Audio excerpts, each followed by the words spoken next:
इतना देर से फोन वेटिंग बा और कहाँ बिजी बानी इतना? अरे काम के फोन रहे यार। कौन काम बा? 1 घंटा 2 घंटा कौन काम बा रउआ? सच कला पर दिक्कत बुझाता। अरे त का करी रे? हां तो फोन उठाओ गई ना हमार। बतियाई ना। हां तो जाओ ओकरे से बतियावा।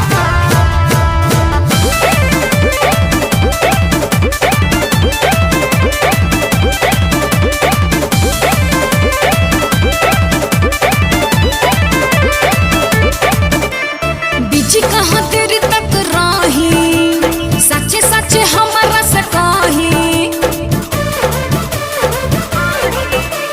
बिजी कहाँ तेरी तक राही, सच्चे सच्चे हमारा से कहीं। छही तोर तोहर जानतानी, सच बताई।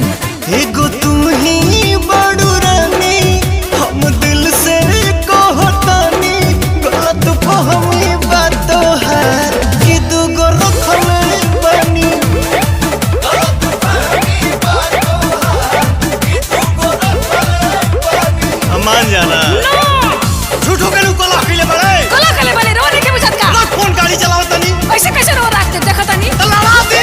फोन उठाओ के खाली कौन इतना का खिसिया तनी? कबो बीजी या कबो बंद बतावता काहे? अरे बैटरी डिस्चार्ज हो गई रहे। अच्छा हमरा मेरे डिस्चार्ज।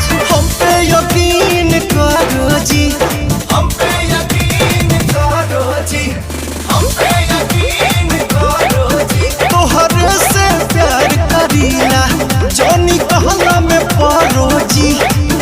तोहरे से प्यार करीला, जोनी कहला में पारो जी। झूठा हूँ के ये हो जान करलू तू शक हो, करलू तू शक हो, करलू तू शक हो। हमारा तो दहिया पर तोहरे बहक हो, तोहरे बहक हो, तोहरे बहक हो। झूठा हूँ के ये हो जान करलू तू शक हो, हमारा तो दहिया पर तोहरे बहक हो। हम तो सब बुझतानी। पढ़ाई जन पढ़ाई। एगो तू ही बड़ू रानी, तुझसे सच कहो तोनी। गलत फहमी बात है कि दूगो रखले बनी। गलत फहमी बात है कि दूगो रखले बनी।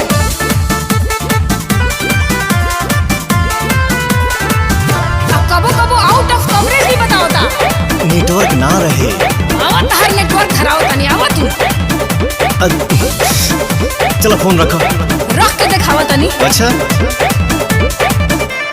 तोहरा के कैसे विश्वास दिलाई,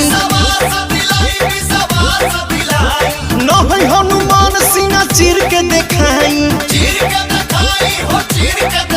अरे तोहरा के कैसे विश्वास दिलाई, नहीं हनुमान सीना चीर के देखाई। पवन जी बनाई ना कहानी, प्रकाश को देखिए। एगो तू ही बड़ू रानी, अच्छा। अब दिल से कहतानी।